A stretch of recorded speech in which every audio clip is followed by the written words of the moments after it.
Chapter number 51, the most important question you'll ever ask your associate.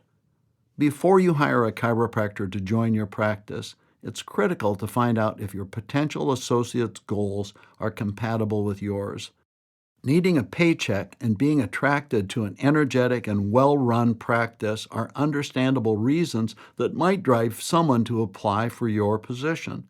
And your prospective associate may forget or even hide other strong desires in order to land the job and work for you.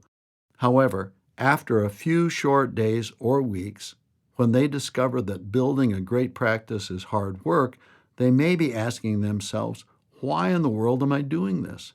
Why indeed? Their immediate answers need to be because my long-term professional and personal goals are furthered greatly by my associateship. If not, and your associate holds different long-term professional and personal goals, you just might get a letter on your desk some Monday morning explaining how the two of you aren't a good fit and promising to mail the office keys back to you by the end of the week. How can you know ahead of time if this will happen? The most important fit between a clinic director and associate is in the area of long-term goals. I can't count the times I've taught that shared goals builds unity, and the examples are too numerous to even mention. If you know and are pursuing your goals, and those goals do not support your associate's goals, a split is inevitable. How do we steer clear of this mistake? Become an expert at discerning your associate's long-term goals. In your interview, ask the candidate, what do you want to be doing in 5 years? Listen carefully to what they tell you. If they are strongly committed to goals that are consistent with yours, and you're willing to help them reach those goals, you have a good chance of arriving there together.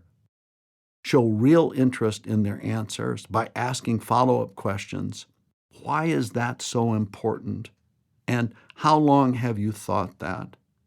And then look into their eyes to see if they light up when they answer.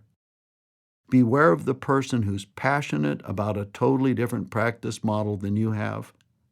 I get nervous when someone tells me that they just want to focus on a specific patient group like kids only or athletes, or if they want to spend a lot of time with their patients and really get to know them.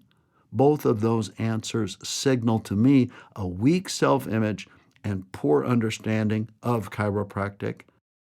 I'm even more leery of the person without any goals, or my least favorite, the candidate who tells me that they want to be cutting back in 5 years.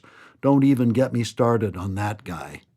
In short, become an expert at reading what a potential associate really wants and why they're in chiropractic in the first place before you make them an offer. After all, isn't it your desire to work shoulder to shoulder with an associate who loves the things that you love? Of course it is. It takes a young doctor some time to really understand the process you're committed to taking them through. But don't make the potentially fatal error of failing to find out their long-term professional goals.